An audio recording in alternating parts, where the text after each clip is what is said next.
दोस्तों असां में समय कोतायूं गलतियूं खताऊं थम पयूं पर हुजूर जा बच्चा बच्चा रहा अहल बैत मेहरबान जंहिं जी मोहब्बत अहल बैत आले नबी सां आहे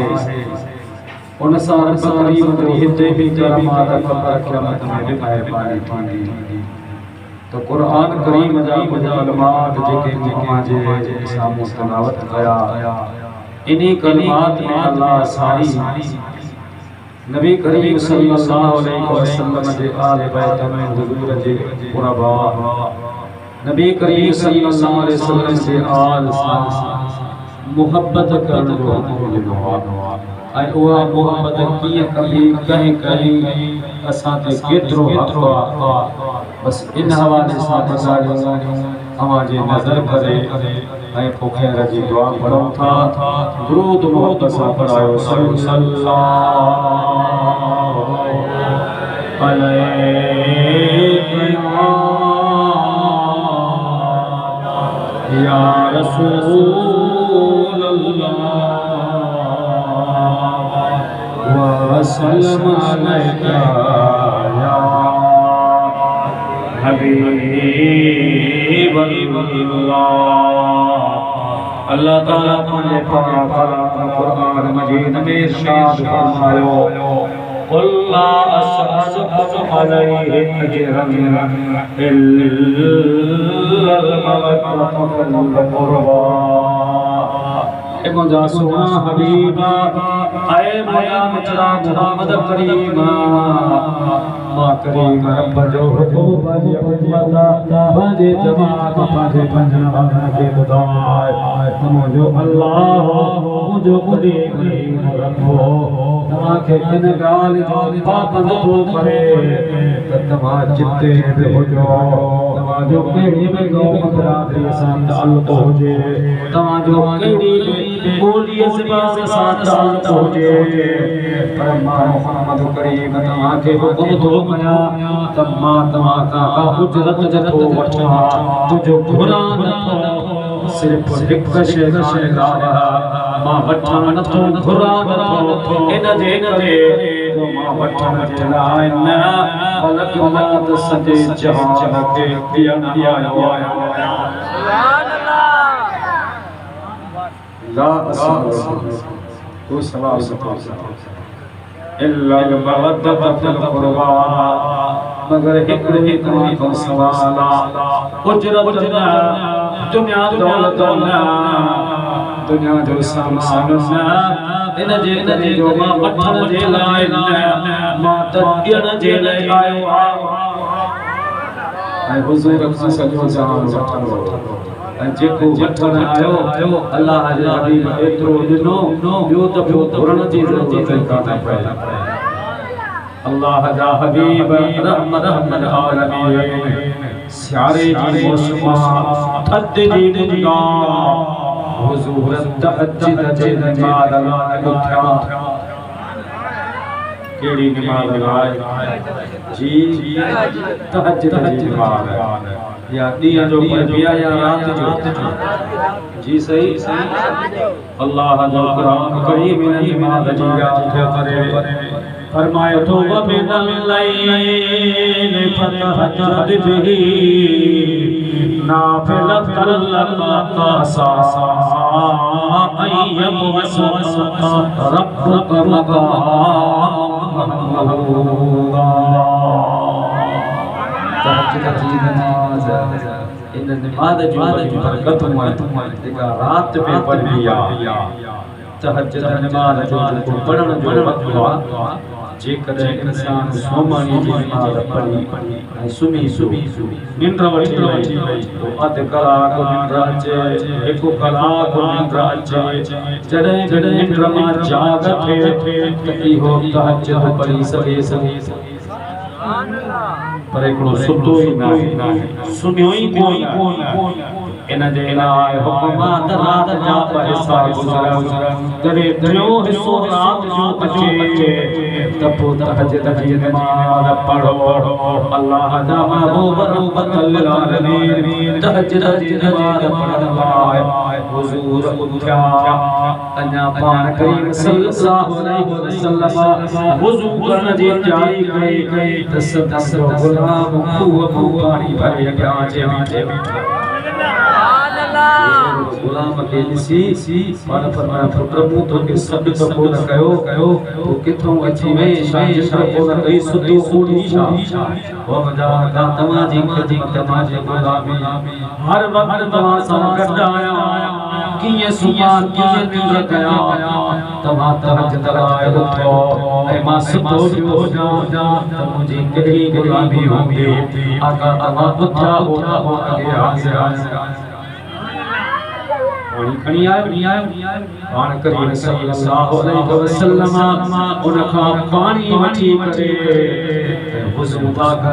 पाणी मथां लाहे थो पर थधि जे करे सीअ जे करे दिन जगल जा जिस्म में नबीया जिस्म में कपकपी हुई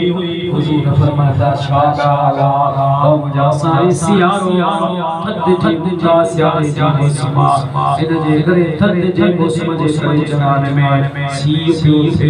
लकड़ी पई अचे हुज़ूर फरमाया रबिया ॻाल्हि का ॿुधो तो मौसां ॾींहं जो कजो रात जो कजो सुबुह जो कजो शाम जो कजो हर वक़्तु ख़िदमत में हाज़िर पर मां मोहम्मद करीम जी तोखे ख़बर आहे अल्लाह जो नबी मां कायनात जो सरदार इमामुल अंबिया जो लक़ब ऐ रबिया सत ज़मीनों सत आसमान इन जो खालिक अल्लाह मालिक अल्लाह या बादशाह इमाम मोहम्मद करीम या ये सब मुझे हवाले कयो जोड़े जोड़ जहान जी जॾहिं जोड़ाई खान सुख के मोहम्मद मकामी कल मौत करीमत में चितो चाई अन मौला का महबूबी ये उताई वो लिखी दिलाई बई सलाम सैयद सब कुछ महबूब के हवाले की सब कुछ हुजूर की अता करे शरीय ऐ रबिया सजो जहान मोहम्मद करीम का वठे थो अचे थो गद बनाही पर तो कुछ घुरियो ही कुछ बतो ही अबिया सजो जहान वठे थो तू बि घुरो छो न थो वठो अर्ज़ तो करे तो महबूब मिठा सुबुह मंझंद शाम तव्हांजी ज़ात तव्हांजो चेहरो नसीब थे इन खां मथे दुनिया जी नेमत मां छा घुरी वठां हुज़ूर फरमाता नबिया मां सॼे जहान खे ॾींदो अॼु घुर त तोखे ॾियां अर्ज़ तो करे या रसूल अल्लाह जे करे तव्हां हुकुम था कयो त मूंखे कुझु बि न खपे मां तव्हां सां जन्नत में गॾु हुजां जन्नत में गॾु हुजां हुज़ूर फरमाया रबिया तूं जन्नत में गॾु हूंदे असांखे बि इहा दावत अल्लाह जे हबीब ॾिनी त जेको तव्हां चाहे थो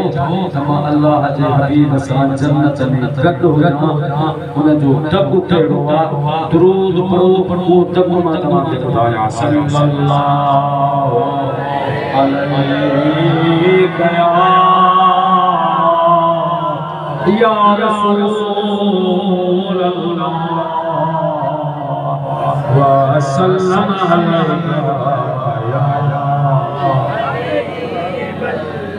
अल्लाह जे कुरान करीम समझायो अल्लाह असअलुकुम अलैहि अजरन इल्लल मवद्दत फिल कुर्बा ऐ मुंहिंजा महबूब पंहिंजे जमात पंहिंजे मुस्लिमान खे चओ मां तव्हां खां कुझु नथो घुरां मगर तमाते हक बाग मुझे आल बैतन सा मोहब्बत कयो मुझे आल सा मोहब्बत कयो मुझे अजल सा मोहब्बत कयो इहा मोहब्बत तमाके हित हिकम में दे इहा मोहब्बत तमाके कबर क़यामत में दर बुलाई मदीने जे साईं फरमायो कामयाब थियो जो मरण वारे टाइम ते ईमान सलामत रहो हुजूर फरमाता जे कदे चाहो था त मौत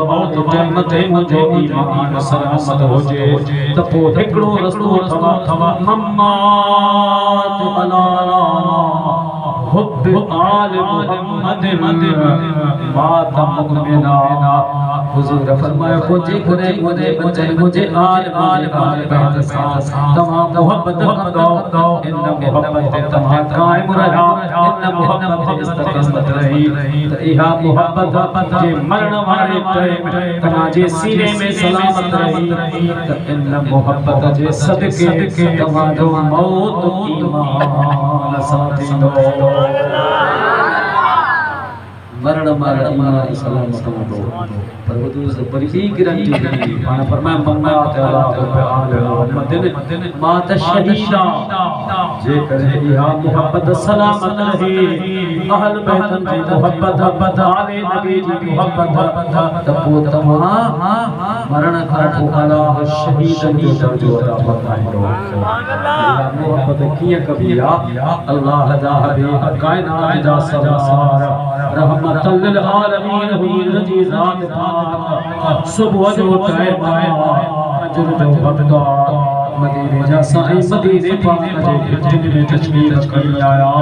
हुजूर बाहर तशरीफ करी आया पर अकेला रहा एक हथ मुबारक में इमाम हसन बे हथ मुबारक में मौला हुसैन सुभान अल्लाह बई बचड़ा गड्डो बिन्नी सा गड्डो बाहर आया असहाब रसूलुल्लाह ने कितने में आया चाहे जितो जितो उते भी सब हुजूर के चेहरे में सुभान अल्लाह एदो भी छोटी से वो हिन पासे से सब दे जंगुर जिया मदीने जे साईं उन पाजे गुलामन के बीठे लिठो पाण फरमाया मन का हब्बनी लगे तो तवा जी मसा मोहब्बत या मोहब्बत तमा के ते बीहण पे मजबूर थी करे वाह असा तमा गड थिया एक गड जण मोहब्बत न हो जे न चाहो जे को अचण हेहण या मोहब्बत प्यार मोहब्बत में ये थींदो हुजूर फरमायो तमा के मोहब्बत आसे मोहब्बत फरमाया मन अहब्बनी जे जी मूसा मोहब्बत हुजूर फरमायो त पो तवा के खबर वजन खपे जे जी मूसा मोहब्बत व अहब हाज़ैन अहिन बिन सा मोहब्बत घणन सा जी घणन सा बिन सा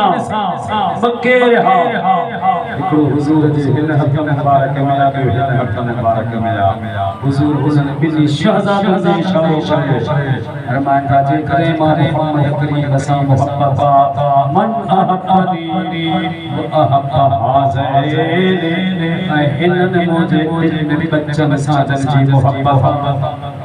अने उन्हन जे हक में हुजूर केड़ो फैसलो कयो दुरूद पढ़ो तो पातमा के बुधाया सल्लल्लाहु अलैहि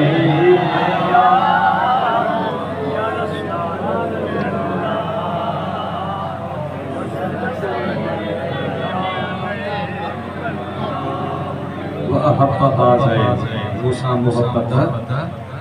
इन्हनि बिन सा मोहब्बत हुजूर फरमाया अके मुदमऊ सब बिठा रहा सब अदब सा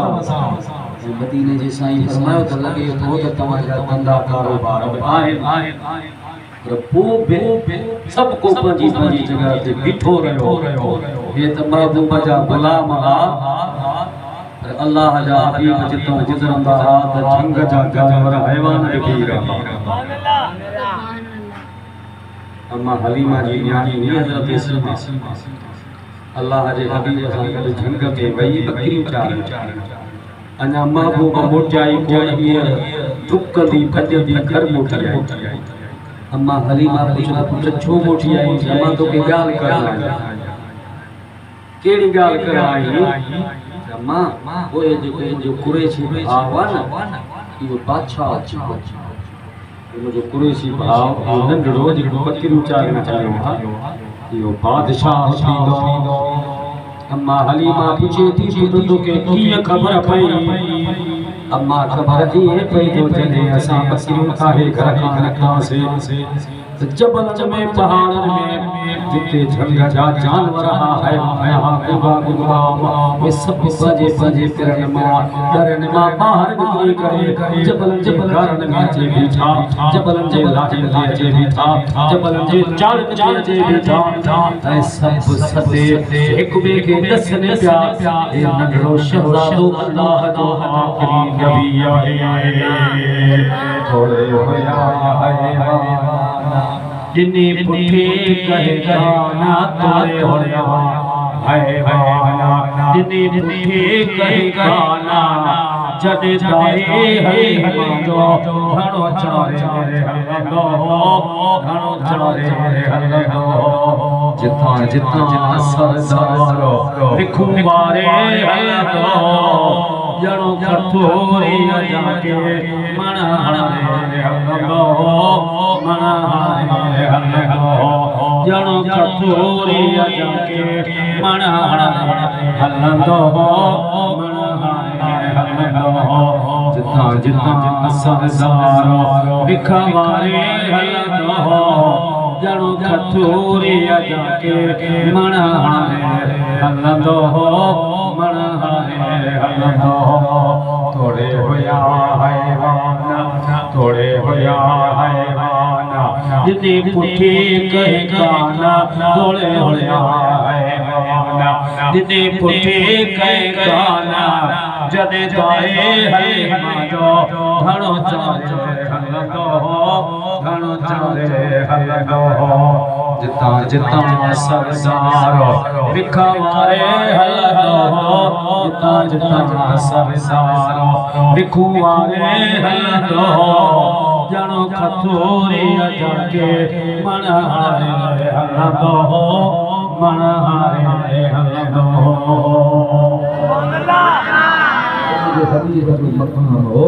रंग जा जानवर बीहंदा आहे तवजो साईं के पार तक कबो दयो मुखे हिक ते चंद खंड मिठा पढ़ तू लप कढी त खाइण जे ले खड़ी आयो आ तो सल्लल्लाहु अलैहि कया या रसूल अल्लाह व सल्लम अलैहि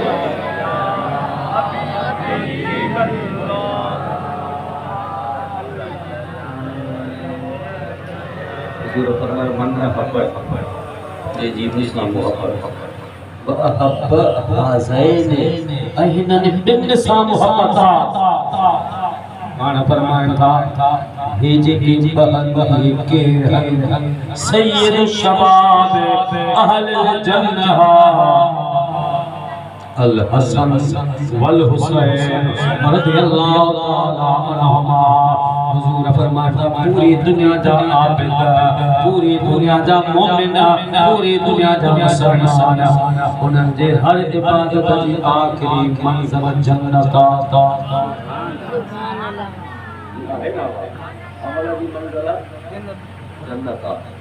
हर नेकी जी मंज़िल आखिरी जन्नत सबको घुरे थो न सही एडमिशन जो थींदी आहे कॉलेज में यूनिवर्सिटी में हाणे ख़बर आहे त 4 साल मुंहिंजी तालीम हलंदी 4 साल सफ़र कंदो इहा मंज़िल नाहे 4 साल पढ़े थो इहा मंज़िल नाहे इहो सफ़र आहे मंज़िलात इंजीनियर थिया मंज़िलात डॉक्टर थिया मंज़िलात मां प्रोफेसर थिया मंज़िलात मां आला ऑफिसर थिया मंज़िलात मां बैरिस्टर थिया और मुंहिंजा साईं हर निमाज़ी बाजी सजदे सजदे में, हर हाजी पाजे तवाफ में, हर सखी सखी सदके में, हर गाजी मुजाहिद पाजे जिहाद में, हर नेक अमल नेकी में जेको सफर कंदो वाजे काचे घुरंदो जेका मंज़िल आ उन जो नालो जन्नत, उन जो नालो फ़रिश्ता। हुज़ूर फरमाइनि था पिया सभु कंहिंजी मंज़िल जन्नत आ। हे जेके बशहज़ादा ॾिसो था इहे जन्नत जे जवाननि जा सरदार, जन्नत जे जवाननि जा सरदार सरदारनि सां मोहब्बत कयो। मन अहब्बनी व अहब्ब हाज़ैनी, जंहिंजी मां मोहम्मद करीम सां मोहब्बत आ ऐं मुंहिंजे ॿिनि बचनि हसन मीर हुसैन सां मोहब्बत, इते ॻाल्हि खे बंदि कोन कयो। हुज़ूर फरमायो व अबूहुमा,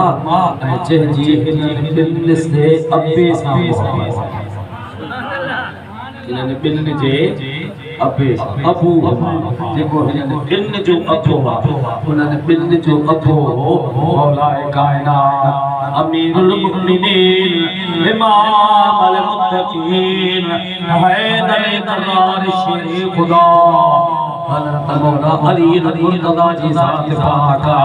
जे हक़ में मुझे सुने हबीब जी ज़ात पाक फरमायो। हुज़ूर फरमाया था अली मुझे रब करीम को जो ही शान कयो जो अली जे चेहरे ॾिसण इबादत आ, अली खे ॾिसण इबादत आ, अली जो ज़िक्र करण इबादत आ। हुज़ूर फरमाया जे मूसा मोहब्बत हिननि ॿिनि सां मोहब्बत ऐं इन्हनि ॿिनि जे अबे सां मोहब्बत, पर अॻिते फरमाया था उम्मुहुमा ऐं इन्हनि जे जीजल अबड़े, हिननि जो अबो बि अबो आहे ऐं हिननि जी माउ बि माउ आहे। करबला जे वाक़े खां बाद, करबला जे शहादत खां बाद जिते जिते जिन सबूरनि जी शहादत थी उन्हीअ कुंड मां उन्हीअ तक मां उन रस्ते सां वापारी जो काफ़िलो जे गुज़रियो, वे वापारी काफ़िले वारा जो गुज़रा, उन्हनि खे उतां हिकिड़ो आवाज़ ॿुधण में आयो। वो कहिड़ो आवाज़ हो? वो चवण वारो चवे पियो मसहन नबियो जबीन हो फल फल भरी कुल फुल फुल कुलूदी अबवाहु मिन उलिया कुरैश जद्दहु खैरुल जुनूदी। यो कसीदो कई पढ़ो, कसीदा सना पाना पढ़ंदा आहिनि, नातो पाना पढ़ंदा आहिनि। इहो कसीदो पढ़े वो अरब जेके वापारी ॿुधऊं सम्झी विया, हेॾे होॾे ॾिठऊं त पढ़ण वारो नज़र न पियो अचे। हिक ॿिए खां पुछऊं आवाज़ ॾाढो भलो, ॻाल्हि ॾाढी ॾाढी चारो, ॻाल्हि ॾाढी भली थो करे पर ॾिसण में नथो अचे। छा पियो चए? जेको त हीअ उहा जॻह आहे जिते वो पाक हसीन शहज़ादो शहीद थियो आहे। उहो शहज़ादो केरु हो? उन शहज़ादे जी ॻाल्हि कनि तारीफ़ था कराइनि, चवनि था त मसहन नबियो जबीनहु फलहु बरी कुल फिल फिल कुलूदी अबवाहु मिन उलिया कुरैश जद्दहु खैरुल जुनूदी। चवंदा है कि उन शहज़ादे जी शहादत थी जो असां ॾिठो अखियुनि सां, उन शहज़ादे खे अल्लाह जो आख़िरी नबी मुहम्मद करीम चुमंदो। मसहन नबी देखे नबी चुमी ॾींदो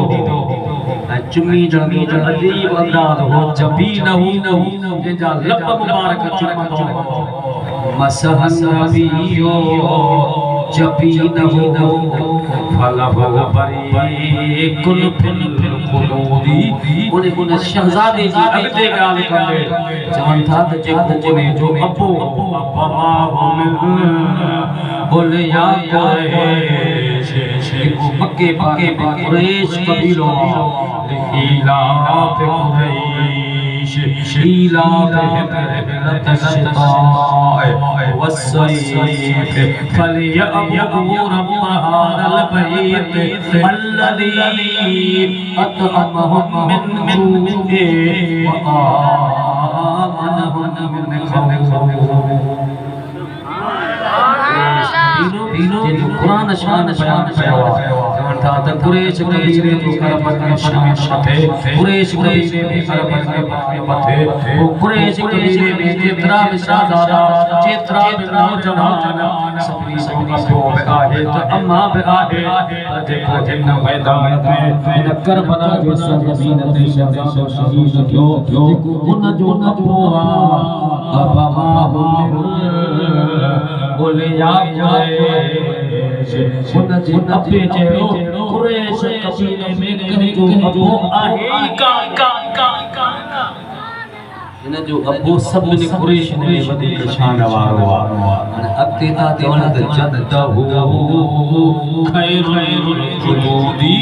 जेको जिन जो नानो आहे इन जहिड़ो वरी दुनिया में कंहिंजो नानो कोन्हे बाबो अली या मोहम्मद करीमा नबी नबी सरदार अली हैदर करार